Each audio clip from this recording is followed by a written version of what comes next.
കഴിഞ്ഞ ദിവസം തെരഞ്ഞെടുപ്പ് കമ്മീഷൻ നടത്തിയ വാർത്താ സമ്മേളനം. അതിൽ ഏറ്റവും കൂടുതൽ ഉയർന്നു കേൾക്കുന്ന ഒരു ചോദ്യമുണ്ട് ജയസൂര്യൻ സർ. രാഹുൽ ഗാന്ധിയുടെ ഭാവി എന്താകുമെന്ന്. ശരിയാണ്. രാഹുൽ ഗാന്ധിയുടെ ഭാവി ഇന്ത്യക്കകത്തും പുറത്തും ചർച്ചാ വിഷയമാവുകയാണ്. ഇന്ത്യക്കകത്ത് ചർച്ചാ വിഷയമാവുന്നു എന്നുള്ളതിനേക്കാൾ ഉപരി ഇന്ത്യക്ക് പുറത്ത് ഇത് വളരെ വലിയ ചർച്ചാ വിഷയമാണ്. അതിന് പല കാരണങ്ങളുണ്ട്. രാഹുൽ ഗാന്ധിയെ ഉപയോഗിച്ചുകൊണ്ട് ഇന്ത്യൻ ഭരണകൂടത്തെ അട്ടിമറിക്കുക എന്ന ലക്ഷ്യത്തോടു കൂടി ആഗോളതലത്തിൽ ഡീപ് സ്റ്റേറ്റ് ശക്തികൾ വളരെ ഗംഭീരമായി കരുക്കൾ നീക്കുകയാണ്. അതിന്റെ പ്രത്യക്ഷമായ പ്രകടനമാണ് ഇപ്പോൾ ഇലക്ഷൻ കമ്മീഷനെതിരെയുള്ള ഈ കരുനീക്കം. ഇത് ഒരു ചെറിയ കാര്യമല്ല, അന്താരാഷ്ട്ര ഗൂഢാലോചന തന്നെയാണ്. കാരണം ഇവിടെ രാഹുൽ ഗാന്ധി ഉന്നയിച്ചിരിക്കുന്ന കാര്യങ്ങൾക്ക് വളരെ വ്യക്തവും കൃത്യവുമായി അക്കമിട്ട് തന്നെ ഇലക്ഷൻ കമ്മീഷൻ മറുപടി പറഞ്ഞു കഴിഞ്ഞു. അങ്ങനെ മറുപടി പറഞ്ഞതിന് ശേഷം ഇലക്ഷൻ കമ്മീഷനോട് ഇപ്പോഴുള്ള രാഹുൽ ഗാന്ധിയുടെയും കൂട്ടരുടെയും പ്രതികരണത്തിൽ നിന്ന് ഒരു കാര്യം വ്യക്തമാണ്. ഞങ്ങൾക്കൊന്നും മനസ്സിലാകാഞ്ഞിട്ടല്ല, പക്ഷെ ഞങ്ങൾ മനസ്സിലായതായി നടിക്കാൻ പോകുന്നില്ല എന്നാണ്. നമുക്ക് ഈ വസ്തുതകളിലേക്കൊന്ന് വരാം. രാഹുൽ ഗാന്ധി ആരാണ്? രാഹുൽ ഗാന്ധി വെറും ഒരു ഇന്ത്യൻ പൗരനല്ല, വെറും ഒരു MP അല്ല, വെറും ഒരു പാർട്ടി നേതാവല്ല, പ്രതിപക്ഷ നേതാവ് മാത്രവുമല്ല. അതിനു മുകളിൽ അദ്ദേഹത്തിന് വലിയൊരു സ്ഥാനമുണ്ട്. ഇന്ത്യയിലെ ഇലക്ഷൻ കമ്മീഷനെ നിശ്ചയിക്കുന്ന 3 പേരിൽ ഒരാൾ, അതായത് പ്രധാനമന്ത്രിയും പ്രതിപക്ഷ നേതാവും കഴിഞ്ഞാൽ പിന്നെ ഒരു കേന്ദ്രമന്ത്രി മാത്രം. അതാണ് 3 പേരാണ് അവിടെയുള്ളത്. അതായത് ഇന്ത്യൻ പ്രധാനമന്ത്രിക്കൊപ്പം ഇരുന്നു കൊണ്ട് തുല്യമായ അധികാരം ഉപയോഗിച്ചുകൊണ്ട് ഇന്ത്യയിലെ ഇലക്ഷൻ കമ്മീഷനെ നിയമിക്കുന്ന വ്യക്തിയാണ് ശ്രീ രാഹുൽ ഗാന്ധി. ആ രാഹുൽ ഗാന്ധിയാണ് അതേ സ്ഥാനത്ത് നിന്ന് ഇറങ്ങി താഴോട്ട് നിന്നിട്ട് അതേ ഇലക്ഷൻ കമ്മീഷനെതിരെ ഈ തരത്തിൽ അതീവ ഗൗരവമായിട്ടുള്ള എന്നാൽ അടിസ്ഥാനരഹിതമാണ് എന്ന് തെളിയിക്കപ്പെട്ട ആരോപണങ്ങൾ ഉന്നയിക്കുന്നത്. അപ്പോ ചോദിക്കുന്നുണ്ട് ഇലക്ഷൻ കമ്മീഷൻ ആദ്യമായി, നിങ്ങൾക്ക് ഈ ആരോപണങ്ങൾ ആത്മാർത്ഥമായി ഉന്നയിക്കുന്നതാണ് എങ്കിൽ കൃത്യമായ ഫോർമാറ്റിൽ പരാതി തന്നുകൂടെ? ഇലക്ഷൻ കമ്മീഷൻ ആണെങ്കിലും സുപ്രീം കോടതി ആണെങ്കിലും ഈ രാജ്യത്ത് പ്രവർത്തിക്കുന്നത് ചില നിയമങ്ങളുടെ അടിസ്ഥാനത്തിലാണ്. പാർലമെന്റ് പ്രവർത്തിക്കുന്നതിന് നിയമമുണ്ട്, സുപ്രീം കോടതി പ്രവർത്തിക്കുന്നതിന് നിയമമുണ്ട്, ഇലക്ഷൻ കമ്മീഷൻ പ്രവർത്തിക്കുന്നതിന് നിയമമുണ്ട്, റിസർവ് ബാങ്ക് ഓഫ് ഇന്ത്യ പ്രവർത്തിക്കുന്നതിന് നിയമമുണ്ട്. എന്തിനേറെ പട്ടാളവും പോലീസും അടക്കം എല്ലാവരും പ്രവർത്തിക്കുന്നതിന് അതാതിൻ്റെതായ നിയമങ്ങൾ ഈ രാജ്യത്തുണ്ട്.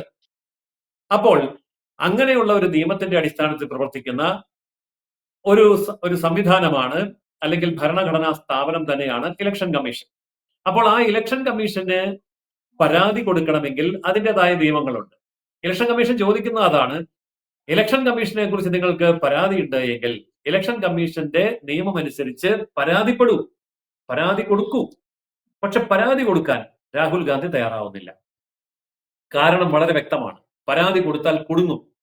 തെറ്റായ പരാതി കൊടുക്കുകയും തെറ്റായ ആരോപണം ഉന്നയിക്കുകയും ചെയ്താൽ നിയമപ്രകാരം ശിക്ഷ ഏറ്റുവാങ്ങേണ്ട ഗതികേടിലേക്ക് രാഹുൽ ഗാന്ധി വരും. അതായത് കള്ള ആരോപണങ്ങൾ ഉന്നയിക്കുന്ന ആളിന് അതറിയാവുന്നത് കൊണ്ടാണ് ഇത് എഴുതി കൊടുക്കാത്തത്.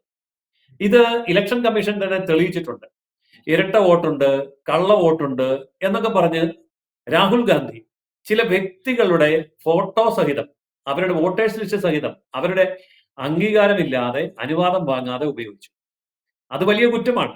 ഇനി ആ കുറ്റം മാറ്റിവെച്ചാൽ പോലും അദ്ദേഹം ചെയ്ത കാര്യങ്ങൾ ഇന്ത്യൻ ജനാധിപത്യത്തിന്റെ കടക്കൽ കത്തിവെക്കുന്ന, ഇന്ത്യൻ ജനാധിപത്യത്തെയും തെരഞ്ഞെടുപ്പ് സംവിധാനങ്ങളെയും അട്ടിമറിക്കുന്ന ഒരു കാര്യമാണ്. അതായത് ശകുൻ റാണി എന്ന് പറയുന്ന ഒരു വ്യക്തിക്ക് ഇരട്ട വോട്ടുണ്ട് എന്ന് ആ ശകുൻ റാണിയുടെ ഡീറ്റെയിൽസ് സഹിതം രാഹുൽ ഗാന്ധി ആരോപിക്കുകയുണ്ടായി. അവസാനം എന്താ സംഭവിച്ചത്? ശകുൻ റാണി രംഗത്ത് വന്നിട്ട് പറഞ്ഞു, ഇല്ല, ഞാൻ ഇരട്ട വോട്ടിന്റെ ഉടമസ്ഥയല്ല, എനിക്ക് ഇരട്ട വോട്ടില്ല എന്ന് പറഞ്ഞു. അതോടൊപ്പം തന്നെ ഇലക്ഷൻ കമ്മീഷനും പറഞ്ഞു, ഈ ശകുൻ റാണിയുടെ ഇരട്ട വോട്ടിന്റെ പേരിൽ ഇലക്ഷൻ കമ്മീഷന്റേത് എന്ന് പറഞ്ഞുകൊണ്ട് രാഹുൽ ഗാന്ധി മുന്നോട്ട് വെച്ച തെളിവുകൾ ശുദ്ധ വ്യാജമാണ്. ഇലക്ഷൻ കമ്മീഷന്റെ രേഖയാണെന്ന് പറഞ്ഞു, പക്ഷെ ഇലക്ഷൻ കമ്മീഷന്റെ രേഖയല്ല എന്ന് പറഞ്ഞാൽ എത്ര ഗുരുതരമായ കുറ്റമാണ് രാഹുൽ ഗാന്ധി ചെയ്തിരിക്കുന്നത്. എന്നിട്ട് ഞാൻ ഒന്നും അറിഞ്ഞില്ലേ രാമനാരായണ എന്നുള്ള മട്ടിലാണ് രാഹുൽ ഗാന്ധി ഇപ്പൊ പെരുമാറുന്നത്. അതുകൂടാതെ ഗുർഖീരൻ സിംഗ് ഡാൻ എന്ന് പറയുന്ന വ്യക്തി, അദ്ദേഹത്തിന് 4 വോട്ടുണ്ട്, വലിയ വെട്ടിപ്പ് നടന്നിരിക്കുന്നു എന്ന് പറഞ്ഞുകൊണ്ട് അദ്ദേഹത്തിന്റെ വിശദാംശങ്ങൾ പുറത്തുവിട്ടുകൊണ്ട് രാഹുൽ ഗാന്ധി സംസാരിച്ചു. അദ്ദേഹവും അദ്ദേഹത്തിന്റെ സഹോദരിയും കൂടെ രംഗത്ത് വന്നു. എന്നിട്ട് ഈ പറഞ്ഞ പ്രശ്നമില്ല, അങ്ങനെ ഒരു 4 ഞങ്ങൾക്ക് വോട്ടുമില്ല, വോട്ട് ചെയ്തിട്ടുമില്ല എന്ന് കൃത്യമായി തള്ളിപ്പറയുകയും തെളിയിക്കുകയും ചെയ്തു. രാഹുൽ ഗാന്ധി അതിനോട് പ്രതികരിച്ചിട്ടേയില്ല. ഇത് ഒറ്റപ്പെട്ട സംഭവമല്ല. ആദിത്യ ശ്രീവാസ്തവ എന്ന വ്യക്തിക്കും വിശാൽ സിംഗ് എന്ന വ്യക്തിക്കും കർണാടകത്തിലും യുപിയിലും ഒരേ സമയം വോട്ടുണ്ട് എന്ന ആരോപണമാണ് പിന്നാലെ കൊണ്ടുവന്നത്. ആദിത്യ ശ്രീവാസ്തവയുടെയും വിശാൽ സിംഗിന്റെയും വോട്ടിന്റെ വിശദാംശങ്ങൾ പരിശോധിച്ച ഉത്തർപ്രദേശിലെ ഇലക്ഷൻ കമ്മീഷനും കർണാടക ഇലക്ഷൻ കമ്മീഷനും ഈ വാദം തള്ളിക്കളഞ്ഞു. ഇത് രണ്ടും തെറ്റാണ് എന്ന് തെളിയിക്കുകയും ചെയ്തു. അപ്പോൾ തെരഞ്ഞെടുപ്പ് കമ്മീഷനെയും അതിനുശേഷം തെരഞ്ഞെടുപ്പിന്റെ വോട്ടേഴ്സ് ലിസ്റ്റിനെയും ദുരാരോപണങ്ങളുടെ മറയിൽ കൊണ്ടുവന്ന് നിർത്തുകയാണ് ഇവിടെ ചെയ്യുന്നത് രാഹുൽ ഗാന്ധി. അതായത് രാഹുൽ ഗാന്ധി ഭരണഘടനാ സംവിധാനങ്ങളെ മുഴുവൻ അട്ടിമറിക്കാൻ വേണ്ടി തന്നെ തീരുമാനിച്ചിരിക്കുന്നു എന്നാണ് ഇതിൽ നിന്ന് നാം മനസ്സിലാക്കേണ്ടത്. അവിടെ അപ്പോഴും അവസാനിക്കുന്ന മറ്റൊരു ചോദ്യമുണ്ട് സർ. എത്രത്തോളം വിദേശ ശക്തികളുടെ ഇടപെടൽ ഉണ്ടായി എന്ന് പറയുമ്പോഴും മറ്റുള്ളവർ രാഹുൽ ഗാന്ധിയെ ഇന്ത്യക്കെതിരെ ഒരു കരുവാക്കി എന്നൊക്കെ നമ്മൾ ആരോപിക്കുമ്പോഴും ബാക്കിയാവുന്ന ഒരു ചോദ്യം, എന്തൊക്കെയായാലും വോട്ടർ പട്ടിക സംശുദ്ധമാക്കേണ്ടിയിരുന്നില്ലേ? തീർച്ചയായിട്ടും ശരിയാണ്. വോട്ടർ പട്ടിക സംശുദ്ധമാക്കണം. കാരണം ലോകത്തെ ഏറ്റവും വലിയ വോട്ടർ പട്ടികയാണ് ഇന്ത്യ. കാരണം ലോകത്തിലെ ഏറ്റവും വലിയ ജനസംഖ്യയാണ് ഇന്ത്യയിലുള്ളത്. യൂറോപ്പിന്റെയും ആസ്ട്രേലിയയുടെയും ജനസംഖ്യ, അമേരിക്കയുടെയും യൂറോപ്പിന്റെയും ആസ്ട്രേലിയയുടെയും ജനസംഖ്യ ഒന്നിച്ചു കൂട്ടിയാൽ ഒരു ഇന്ത്യൻ ജനസംഖ്യയാണ്. എന്ന് പറഞ്ഞാൽ 4 വൻകരകളുടെ ആകെയുള്ള 94 രാജ്യങ്ങളുടെ ജനസംഖ്യയാണ് ഒരു ഇന്ത്യൻ ജനസംഖ്യ. അപ്പൊ ഇന്ത്യയിലെ വോട്ടർ പട്ടിക എത്ര വലുതായിരിക്കും?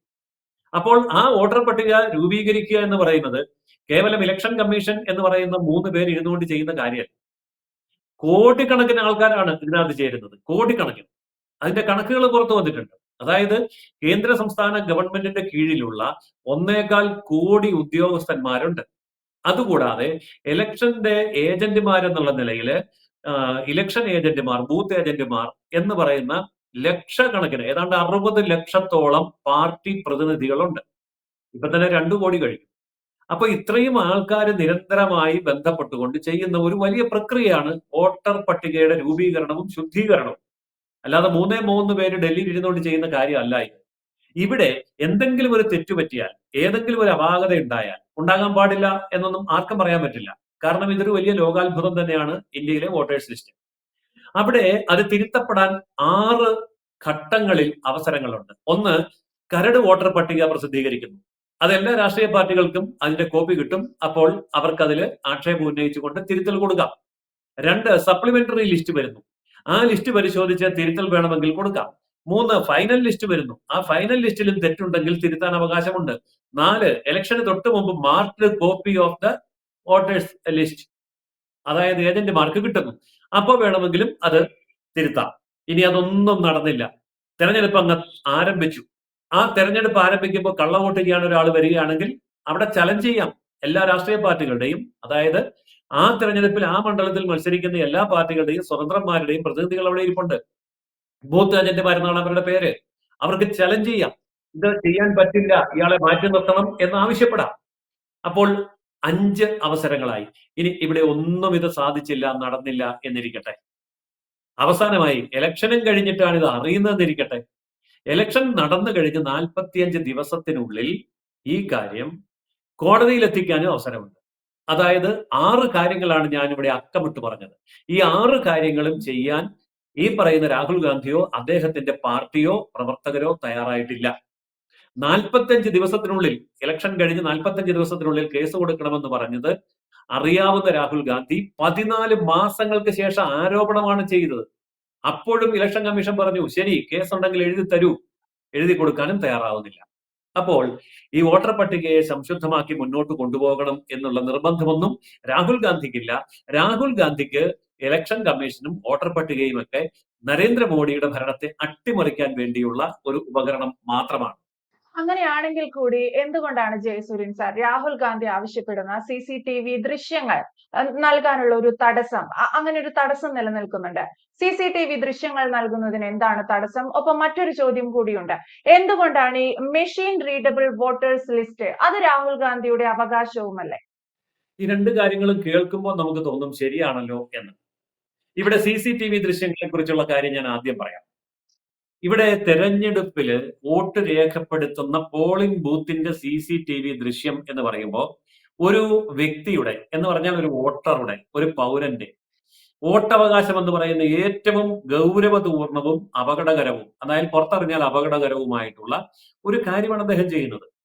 അതിന്റെ CCTV ദൃശ്യങ്ങൾ എടുത്തു വെക്കേണ്ട ആവശ്യമുണ്ടോ എന്ന് ചോദിച്ചാൽ തീർച്ചയായിട്ടും ഉണ്ട്. അവിടെ എന്തെങ്കിലും മാനിപ്പുലേഷൻ നടന്നിട്ടുണ്ടെങ്കിൽ, എന്തെങ്കിലും തട്ടിപ്പോ വെട്ടിപ്പോ നടന്നിട്ടുണ്ടെങ്കിൽ അത് കണ്ടുപിടിക്കാൻ വേണ്ടിയാണ് CCTV ദൃശ്യങ്ങൾ ഉണ്ടാക്കിയിരിക്കുന്നത്. പക്ഷേ ആ CCTV ദൃശ്യങ്ങൾ പുറത്തേക്ക് കൊടുക്കുക, അത് രാഹുൽ ഗാന്ധിയുടെ കയ്യിലാണേലും ആരുടെ കയ്യിലാണേലും അത് കൊടുക്കുക എന്ന് പറഞ്ഞാൽ അതിന്റെ അർത്ഥം ഇവിടുത്തെ ഓരോ വോട്ടറുടെയും രഹസ്യാത്മകത നഷ്ടപ്പെടുത്തുക എന്നുള്ളതാണ്. അപ്പം ഒരു പോളിംഗ് ബൂത്തിന്റെ പ്രൈവസിയും ഒരു വ്യക്തിയുടെ പ്രൈവസിയും ഒന്നിച്ച് ചോദ്യം ചെയ്യപ്പെടുന്നതാണ്. അപ്പോൾ അത് കൊടുക്കാൻ പാടില്ല എന്ന് 2019 സുപ്രീം കോടതിയുടെ ഉത്തരവുണ്ട്. ഇലക്ഷൻ കമ്മീഷന്റെ കുഴപ്പമല്ല. ഇലക്ഷൻ കമ്മീഷൻ അത് കൊടുത്തിട്ടുണ്ടെങ്കിൽ നിയമവിരുദ്ധമാകും. സുപ്രീം കോടതിയുടെ ഉത്തരവ് പ്രകാരം തന്നെ ഇത് നിരോധിക്കപ്പെട്ടിട്ടുള്ളത് കൊണ്ടാണ് ഇത് ഇലക്ഷൻ കമ്മീഷന് കൊടുക്കാൻ വയ്യാത്തത്. അപ്പോൾ ഇവിടെ രാഹുൽ ഗാന്ധിയുടെ അടുത്ത ചോദ്യം അതാണ് നീതു ഇപ്പൊ ചോദിച്ചത്, മെഷീൻ റീഡബിൾ വോട്ടേഴ്സ് ലിസ്റ്റ് കൊടുത്തുകൂടെ എന്നുള്ളതാണ്. ഇപ്പൊ തർക്കം വരുന്നു, ലക്ഷക്കണക്കിന് ആൾക്കാർ പുറത്തു പോകുന്നു. അപ്പൊ ഈ ലക്ഷക്കണക്കിന് ആൾക്കാരുടെ വിശദാംശങ്ങൾ പരിശോധിച്ചിട്ട് അതിലെന്തെങ്കിലും പ്രശ്നങ്ങൾ പരിഹരിക്കേണ്ടതായിട്ടുണ്ട് എങ്കിൽ മാനുവലായിട്ട് ഇത് ചെയ്യാൻ പറ്റില്ലല്ലോ. ഇതൊക്കെ സാധാരണ ബുദ്ധിക്ക് കേട്ടാൽ ശരിയാണെന്ന് തോന്നും. പക്ഷെ ഇതിന് പിന്നിലുള്ള വസ്തുതകൾ എന്താണ്? മെഷീൻ റീഡബിൾ വോട്ടേഴ്സ് ലിസ്റ്റ് എന്ന് പറയുന്നത് കമ്പ്യൂട്ടറൈസ്ഡ് വോട്ടേഴ്സ് ലിസ്റ്റ് ആണ്. അത് മെഷീൻ റീഡബിൾ ആയി കഴിഞ്ഞാലുള്ള കുഴപ്പം എന്താണ്? ഈ രാജ്യത്തെ കോടിക്കണക്കിന് ആൾക്കാരുടെ സകല വിശദാംശങ്ങളും നേരെ പുറത്തേക്ക് പോവാണ്. അത് വലിയൊരു സോഴ്സാണ്. ഈ സോഴ്സ് ഉപയോഗിച്ചുകൊണ്ട് പല മാനിപ്പുലേഷനും നടത്താൻ ഇന്ത്യക്ക് അകത്തും പുറത്തുമുള്ള രാജ്യവിരുദ്ധ ശക്തികൾക്ക് സാധിക്കും, അല്ലെങ്കിൽ പ്രതിപക്ഷ പാർട്ടികൾക്കും സാധിക്കും. അപ്പോൾ അതിനൊരു നിയമമുണ്ട്. ഇത് മാനുവലായിട്ട് ചെയ്യണമെന്നൊന്നും ആരും നിർബന്ധിക്കുന്നില്ല. ഈ കോടിക്കണക്കിന് ആൾക്കാരുടെ വിശദാംശങ്ങൾ പരിശോധിക്കാൻ ഡിജിറ്റൽ ആയിട്ടുള്ള ഒരു ഫോർമാറ്റ് തന്നുകൂടെ എന്ന് കോൺഗ്രസ്സുകാർ ചോദിക്കുന്നുണ്ട്. ആ ഡിജിറ്റൽ ഫോർമാറ്റ് തന്നിട്ടുണ്ടല്ലോ. അതിന്റെ പേരാണ് ഇലക്ഷൻ കമ്മീഷന്റെ വെബ്സൈറ്റ് എന്ന് പറയുന്നത്. ആ ഇലക്ഷൻ കമ്മീഷന്റെ വെബ്സൈറ്റിൽ കയറിയിട്ട് ഏതൊരു വ്യക്തിക്കും തന്റെ വിശദാംശങ്ങൾ അതിനകത്ത് നിന്ന് നോക്കിയെടുക്കാവുന്നതേ ഉള്ളൂ. അപ്പോൾ പൂർണ്ണമായ വിവരങ്ങൾ ജനങ്ങൾക്ക് സുതാര്യമായിട്ട് കിട്ടുന്നുണ്ട്. ഞാൻ ചോദിക്കട്ടെ, ഇന്ത്യൻ നാഷണൽ കോൺഗ്രസ് എന്ന് പറയുന്ന പാർട്ടി ഈ രാജ്യത്തിന്റെ അത്രയും പഴക്കമുള്ള പാർട്ടി, ഏറ്റവും കൂടുതൽ തെരഞ്ഞെടുപ്പിൽ മത്സരിക്കുകയും ജയിക്കുകയും തോക്കുകയും ഒക്കെ ചെയ്തിട്ടുള്ള പാർട്ടി, ആ പ്രോസസ്സിനെ കുറിച്ച് അറിയാഞ്ഞിട്ടാണോ? അറിയാഞ്ഞിട്ടല്ല. അപ്പോൾ ബൂത്ത് ഏജന്റുമാർ എല്ലാ ബൂത്തിലും ഇരിക്കുന്ന ഓരോ ബൂത്ത് ഏജന്റിനും ഈ കാര്യങ്ങൾ അതിന്റെ വോട്ടേഴ്സ് ലിസ്റ്റിൽ കയറി നോക്കാം. അപ്പൊ പാർട്ടിക്ക് പരിശോധിക്കണമെങ്കിൽ അവരുടെ ലക്ഷക്കണക്കിന് ബൂത്ത് ഏജന്റുമാർക്ക് ഓരോ ബൂത്ത് തിരിച്ചത് പരിശോധിക്കാം. അതിനുള്ള സൗകര്യം അവിടെ ചെയ്തു കൊടുത്തിട്ടുണ്ട്. അപ്പൊ പക്ഷെ മെഷീൻ റീഡബിൾ എന്ന് പറയുമ്പോൾ ബൾക്കായിട്ട് ഇത് മൊത്തമായിട്ടും മനുഷ്യനല്ല, ഒരു മെഷീനാണ് റീഡ് ചെയ്യുന്നത്. മെഷീൻ റീഡ് ചെയ്യുന്നു എന്ന് പറയുമ്പോൾ തന്നെ ഇത്തരം മെഷീനുകൾ കൺട്രോൾ ചെയ്യുന്ന ആരാണ്? വിദേശ രാജ്യങ്ങളാണ്. അപ്പോൾ വിദേശ രാജ്യത്ത് ഇരുന്നു കൊണ്ട് ഇന്ത്യയിലെ വോട്ടേഴ്സ് ലിസ്റ്റ് അപ്പാടെ കോപ്പി ചെയ്യാൻ കഴിയുന്ന ഒരു സംവിധാനത്തിന് വേണ്ടിയാണ് രാഹുൽ ഗാന്ധി ചോദ്യം ചോദിക്കുന്നത് എന്ന് പറയുമ്പോൾ രാഹുൽ ഗാന്ധിക്ക് ഇന്ത്യയോടാണോ കൂറ്, വിദേശത്തോടാണോ കൂറ്? ഈ ചോദ്യമാണ് നിങ്ങളൊരു ഇന്ത്യക്കാരനാണോ എന്ന രീതിയിൽ ഇന്ത്യൻ സുപ്രീം കോടതി അദ്ദേഹത്തിന്റെ മുഖത്ത് നോക്കി ചോദിച്ചത്. കൂടുതൽ വാർത്തകളും വിശേഷങ്ങളും നിങ്ങളിലേക്ക് എത്താൻ ABC മലയാളം സബ്സ്ക്രൈബ് ചെയ്യുക, ബെൽ ബട്ടണും അമർത്തുക.